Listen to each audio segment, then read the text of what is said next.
പരം ശാന്തി മാ ബാബുജിക കോടി കോടി പ്രണാമം. ഇന്നത്തെ വിഷയമാണ് ഹദ് യ ബേഹദ്. എന്താണ് ഈ ഹദ് ബേഹദ്?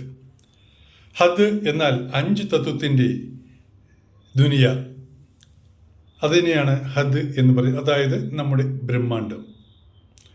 ബേഹദ് എന്ന് പറഞ്ഞാൽ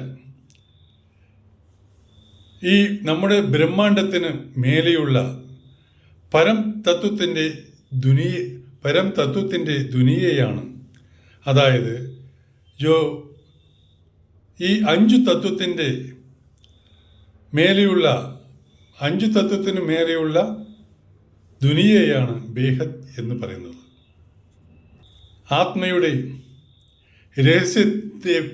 ആത്മയുടെ രഹസ്യത്തെപ്പറ്റി നമ്മൾക്ക് എല്ലാവർക്കും, അല്ലെങ്കിൽ കുറച്ചു പേർക്കെങ്കിലും നല്ല ബോധ്യമുണ്ടാവും.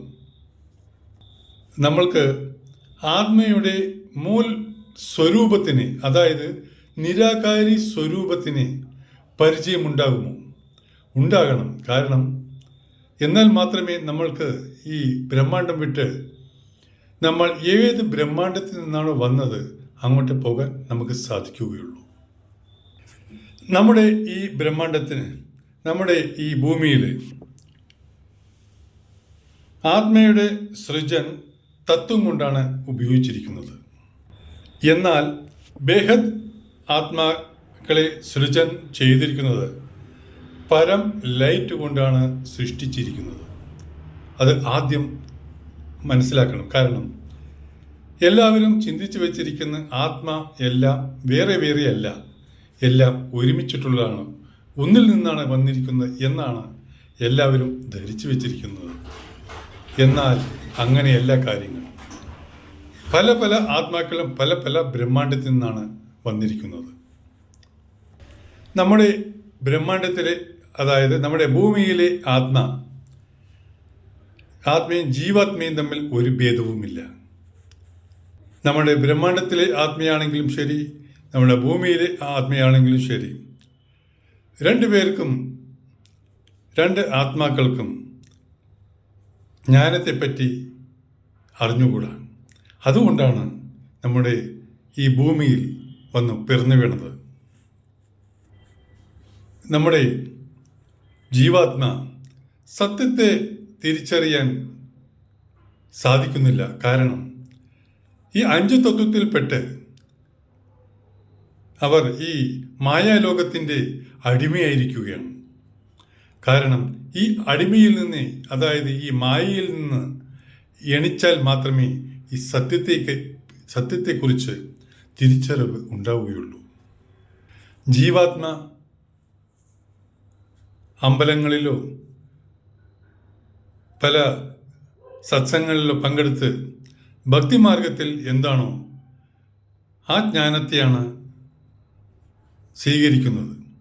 പക്ഷേ ബേഹദ് ആത്മാക്കൾ, ബേഹദ് എന്ന് പറഞ്ഞാൽ നമ്മുടെ ബ്രഹ്മാണ്ടത്തിന് മേലെയുള്ള ആത്മാക്കളെയാണ് ബേഹദ് എന്ന് പറയുന്നത്. ആ ബേഹദ് ആത്മാക്കൾ പരംപ്രകാശ്, പരം ദിവ്യജ്ഞാൻ, എവിടെയാണോ പരം ദിവ്യജ്ഞാൻ ഉള്ളത് അവിടെ എങ്ങനെയാണ് ആ ജ്ഞാനം പഠിക്കുക, എങ്ങനെയാണ് ആ ജ്ഞാനം മനസ്സിലാക്കുക, ആ പരം ജ്ഞാൻ എങ്ങനെ മനസ്സിലാക്കും എന്ന് അതിനെക്കുറിച്ച് ചിന്തിച്ചുകൊണ്ടേയിരിക്കും. അതാണ് ഹദ് ഓർ ബേഹദ് ആത്മയുടെ ഡിഫറൻസ്. ബേഹദ് ആത്മാക്കൾ വിശ്വ കല്യാണത്തിന് വേണ്ടിയിട്ടാണ് ശ്രമിച്ചുകൊണ്ടിരിക്കുന്നത്. സ്വയത്തിനു വേണ്ടി, നമ്മുടെ സ്വന്തം കാര്യത്തിന് വേണ്ടിയിട്ട് ആധ്യാത്മികത്തിൽ നിന്ന് കിട്ടുന്ന പവർ യൂസ് ചെയ്യുകയില്ല. വിശ്വ കല്യാൺ, അനന്തകോടി ബ്രഹ്മാണ്ടത്തെ നന്നാക്കുവാൻ വേണ്ടിയിട്ട്, എല്ലാ ബ്രഹ്മാണ്ടത്തിലെയും അനന്തകോടി ബ്രഹ്മാണ്ടത്തെ നല്ലതാക്കുവാൻ വേണ്ടിയിട്ടാണ് ബേഹദ് ആത്മാക്കൾ പരിശ്രമിച്ചു കൊണ്ടിരിക്കുന്നത്.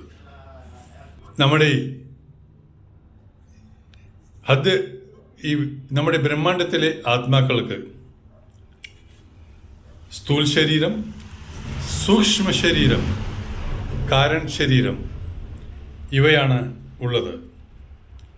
എന്നാൽ ബേഹദ് ആത്മാക്കൾക്ക് സ്ഥൂൽ ശരീരം, സൂക്ഷ്മ ശരീരം, കാരൺ ശരീരം, മഹാകാരൺ ശരീരം, പിന്നെയും പരം മഹാകാരൺ ശരീരം ആണ് ഉള്ളത്. ബേഹദ് ആത്മാക്കൾക്ക് ബേഹദിൻ്റെ ശക്തിയാണ് ഉള്ളത്. അതായത് ആത്മയിൽ അനന്തകോടി സൂര്യൻ്റെ ശക്തിയാണ് ബേഹദ് ആത്മാക്കൾക്ക് ഉള്ളത്. കാരണം ഇത് അറിയാതിരിക്കാൻ കാരണം ആ ആത്മാക്കളുടെ മേലെ അനേക ആവരണങ്ങൾ മൂടപ്പെട്ടിരിക്കുന്നത് കൊണ്ടാണ് അവർക്ക് ആ ശക്തിയെ തിരിച്ചറിയാൻ സാധിക്കാത്തത്. ഈ ശക്തിയെ ഉണർത്താൻ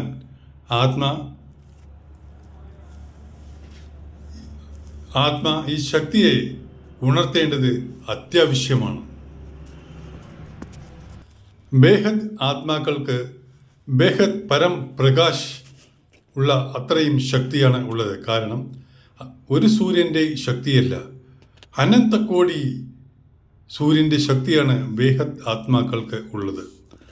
അറബും ഖറബും, അതായത് മില്യൺ ബില്യൺ സൂര്യൻ്റെ തേജസ്സോടുകൂടിയുള്ള ശക്തിയാണ് ബേഹദ് ആത്മാക്കൾക്ക് ഉള്ളത്.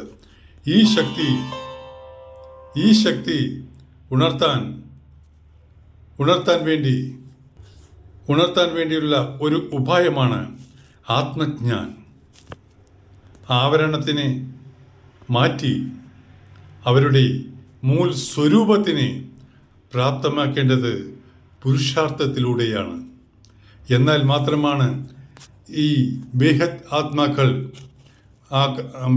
ആത്മാക്കളുടെ ശക്തി എത്രയാണെന്ന് തിരിച്ചറിയാൻ സാധിക്കുകയുള്ളൂ. ഈ മായാജാലത്തിൽ, ഈ 5 തത്വത്തിൽ പെട്ട്, ഈ മായയിൽപ്പെട്ട്, ഈ ആവരണം, മായയാകുന്ന ആവരണം ഈ ആത്മയുടെ മേലെ മൂടപ്പെട്ടതിനാലാണ് ഈ ശക്തി മൂടപ്പെട്ടിരിക്കുന്നത്. ഈ ശക്തിയെപ്പറ്റി ഒന്നും തന്നെ അറിയാതിരിക്കുന്നത്. ഇതിനെ പുരുഷാർത്ഥം ചെയ്ത് ആത്മജ്ഞാനത്തിലൂടെ, ബ്രഹ്മജ്ഞാനത്തിലൂടെ മാത്രമാണ് ഈ ശക്തിയെ ഉണർത്താൻ നമ്മൾക്ക് സാധിക്കുകയുള്ളൂ. നമ്മുടെ ബ്രഹ്മാണ്ടത്തിലെ ഒരു സൂര്യൻ ഒരു മിന്നാമിനിങ്ങിൻ്റെ അത്ര പ്രകാശമേ ഉള്ളൂ ബേഹത്തിനെ നോക്കുന്ന സമയത്ത്. ബേഹത്ത് എന്ന് പറയുന്ന സമയത്ത് ഇൻഫിനിറ്റ് ആണ്, അതിന് അതിരുകളില്ല. അതിനെയാണ് ബേഹത്ത് എന്ന് പറയുന്നത്. പക്ഷേ ഇത് ഹിന്ദിയിൽ നിന്നാണ് ഉള്ളത്, അതുകൊണ്ടാണ് ഞാൻ ബേഹത്ത് എന്ന് പറയുന്നത്. കാരണം എൻ്റെ ഗുരുവല്ല, സത് ഗുരു ഗുജറാത്തിലെ ദശരഥ് ഭായ് പട്ടേലാണ്. അവർ ഹിന്ദിയാണ്. അതുകൊണ്ടാണ് എനിക്ക് ഇടയ്ക്കിടയ്ക്ക് ഹിന്ദി വാക്കുകൾ വരുന്നത്. അതുകൊണ്ട് ദയവായി ക്ഷമിക്കുക. ഇനി വലിച്ചു നീട്ടുന്നില്ല, ഇനിയുള്ളതാണ് മെയിൻ പോയിന്റ്. ഇന്നത്തെ ഇത് നിത്യവും കാണുക, അപ്പോഴേ നിങ്ങൾക്ക് മനസ്സിലാകുകയുള്ളൂ ഈ നമ്മുടെ ബ്രഹ്മാണ്ടവും ബേഹദ്ദും. ബേഹദ് എന്ന് പറഞ്ഞാൽ ബ്രഹ്മാണ്ടത്തിന് പരെയുള്ള ബ്രഹ്മാണ്ടങ്ങളെയാണ് ബേഹദ് എന്ന് പറയുന്നത്. പിന്നെ ഒന്നുണ്ട് ബേഹദിൻ്റെ ബേഹദ്. അത് പറഞ്ഞാൽ 100 കലയുടെ പവറിന് മേലെ ഉള്ളതാണ് ബേഹദിൻ്റെ ബേഹദ് എന്ന് പറയുന്നത്. അതായത് മൾട്ടിവേഴ്സിന് മേലെ ഉള്ളതിനെയാണ് ബേഹദിൻ്റെ ബേഹദ് എന്ന് പറയുന്നത്. ബേഹദ് എന്ന് പറഞ്ഞാൽ നമ്മുടെ ബ്രഹ്മാണ്ടവും മൾട്ടിവേഴ്സും തമ്മിലുള്ള ഇടയിലുള്ള ഇതിനെയാണ് ബേഹദ് എന്ന് പറയുന്നത്. ബേഹദിൻ്റെ ബേഹദ് എന്നാൽ മൾട്ടിവേഴ്സിന് മേലെയുള്ള അനന്തകോടി ബ്രഹ്മാണ്ടത്തെയാണ് ബേഹദിൻ്റെ ബേഹദ് എന്ന് പറയുന്നത്. ഹിന്ദി ആയതുകൊണ്ട്, കാരണം ഈ ബ്രഹ്മാണ്ടത്തെ സയൻസുകാർ എന്ന് പറയുന്ന multiverse, Galaxy, universe, great universe 1 to 17 universe ഉണ്ട്. അത് കഴിഞ്ഞതിന് ശേഷമാണ് മൾട്ടിവേഴ്സ് വരുന്നത്. 100 കല പവർ, മൾട്ടിവേഴ്സിന് 100 കല പവർ ആണ് ഉള്ളത്. നമ്മുടെ ഭൂമി, ചിലപ്പോൾ നിങ്ങൾ ഈ കേൾക്കുന്നവരും മൾട്ടിവേഴ്സിൽ നിന്നായിരിക്കും വന്നത്. മൾട്ടിവേഴ്സിൽ നിന്ന് വന്ന ഒരു ആത്മ നമ്മുടെ ഭൂമിയിൽ ഉണ്ടെങ്കിൽ ഈ ജ്ഞാനം കേട്ടു കഴിഞ്ഞാൽ അവർക്ക് ഈ ജ്ഞാനം പെട്ടെന്ന് പിടിച്ചെടുക്കാൻ സാധിക്കും. അല്ലാത്തവർക്ക് ഈ ജ്ഞാനം ഒരിക്കലും പിടിച്ചെടുക്കാൻ സാധിക്കില്ല. ഇത് എന്ത് ജ്ഞാനമാണ്, ഇതെല്ലാം വെറും ഡ്യൂപ്ലിക്കേറ്റ് ജ്ഞാനമാണ് എന്ന് പറഞ്ഞിട്ട് തള്ളിക്കളയും. അവർക്ക് ഭക്തിമാർഗത്തിലുള്ള ജ്ഞാനമേ പിടിക്കുകയുള്ളൂ. കാരണം ഹദ് എന്ന് പറഞ്ഞാൽ നമ്മുടെ ബ്രഹ്മാണ്ടത്തിലുള്ള ആത്മയ്ക്ക് ഈ ഭക്തിമാർഗത്തിലൂടെയാണ്. ഭക്തിമാർഗം എന്ന് പറയുന്നത് നമ്മുടെ ബാബുജി കറക്റ്റായിട്ട് പറഞ്ഞു തന്നത് ഭക്തിമാർഗം എന്നുവൽ ഇരുട്ടാണ് എന്ന് പറയും. പക്ഷേ ഭക്തിമാർഗവും ഭക്തിയോഗവും രണ്ടും രണ്ടാണ്. കാരണം ഹനുമാൻ ശ്രീരാമനെ എത്രമാത്രം ഭക്തിയിലൂടെ സ്നേഹിച്ചു. അങ്ങനെയുള്ള ഭക്തിയാണ് ആവശ്യം. അല്ലാണ്ട് 2 ചന്ദനത്തിരി കാണിച്ച് പേരിന് ഭക്തി എന്ന് 2 പ്രാവശ്യം ഭഗവാനെ വിളിച്ചാൽ അത് ഭക്തിയല്ല. അതുകൊണ്ട് ഒരു കാര്യവും ഇല്ല. ഇതിനെ വെറുതെ ഒരു ഭക്തി എന്ന് പറയും, അത്രയേ ഉള്ളൂ. അതുകൊണ്ട് അതിനെയാണ് ഇരുട്ട് എന്ന് പറയുന്നത്, വിശേഷിപ്പിക്കുന്നത്. അത് നിങ്ങൾ മനസ്സിലാക്കണം. ഇങ്ങനെ കാണിച്ചിട്ട് നിങ്ങൾക്ക് ഒന്നും തന്നെ കിട്ടാൻ പോകുന്നില്ല. കാരണം ദേവീ ദേവത മനുഷ്യരായിരിക്കുകയാണ്. നിങ്ങളും ദേവീ ദേവതയാണ് എന്ന് ആദ്യം ചിന്തിക്കുക. നിങ്ങളെ തന്നെയാണ് പൂജിക്കുക എന്ന് ചിന്തിക്കുക. നിങ്ങൾക്ക് പവർ വേണമെങ്കിൽ ആ പവർ ഹൗസിനെ സമീപിക്കണം. അതാണ് ബാബുജീൻ്റെ ബെഹദ് പരംഗ്യാൻ. ഇത് കേട്ട് അഭ്യസിച്ച് പുരുഷാർത്ഥം ചെയ്താൽ നിങ്ങളിലേക്ക് പവർ തീർച്ചയായിട്ടും വരും. പക്ഷേ നിങ്ങൾ ഒന്ന് ചെയ്യണം. നിങ്ങൾ ഒരിക്കലും ആ പരംപിതായെ അന്യനായി കാണാൻ പറ്റില്ല. എൻ്റെ ഗ്രാൻഡ് ഫാദറാണ്, ഞാൻ ഗ്രാൻഡ് ചൈൽഡാണ് എന്ന് നിങ്ങൾ ചിന്തിക്കണം.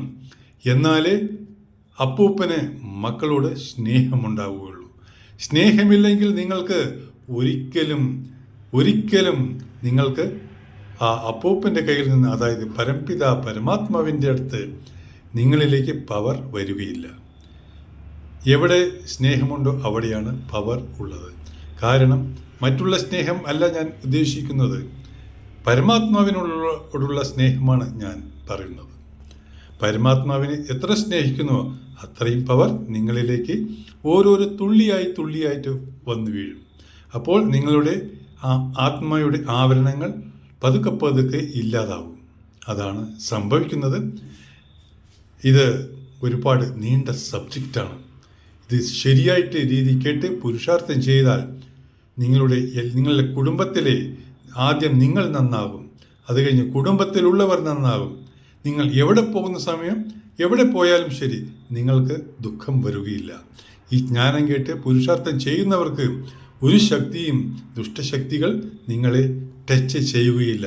ഇത് എൻ്റെ അനുഭവമാണ്. ആദ്യം നിങ്ങൾ ഭക്തിമാർഗത്തിൽ നിന്ന് ജ്ഞാൻമാർഗത്തിലേക്ക് പോകുന്ന സമയത്ത് നിങ്ങൾക്ക് കുറച്ച് സമയത്തേക്ക് ബുദ്ധിമുട്ടുണ്ടാവും. കാരണം അങ്ങോട്ടും ചേഞ്ച് ചെയ്യുന്ന സമയത്ത് ബുദ്ധിമുട്ട് തീർച്ചയായിട്ടും ഉണ്ടാവും. അത് എനിക്കും ഉണ്ടായിട്ടുണ്ട്. അത് കഴിഞ്ഞ് പുരുഷാർത്ഥം ചെയ്താൽ ആ പവർ നിങ്ങളിലേക്ക് വരുന്ന സമയത്ത് നിങ്ങൾ ആ ദിവ്യ അനുഭവം അറിയും. ആ ദിവ്യ സുഖം, പരമാനന്ദം, നിത്യാനന്ദം അറിയാൻ നിങ്ങൾക്ക് സാധിക്കുന്നതാണ്. ദൃഢനിശ്ചയമെടുക്കൂ, പുരുഷാർത്ഥം ചെയ്യൂ, മോക്ഷത്തെ പ്രാപിക്കൂ. ബെഹദ് കി പരം ശാന്തി. ഷെയർ ചെയ്യുക, സബ്സ്ക്രൈബ് ചെയ്യുക, ലൈക്ക് ചെയ്യുക. ബെഹദ് കി പരം ശാന്തി.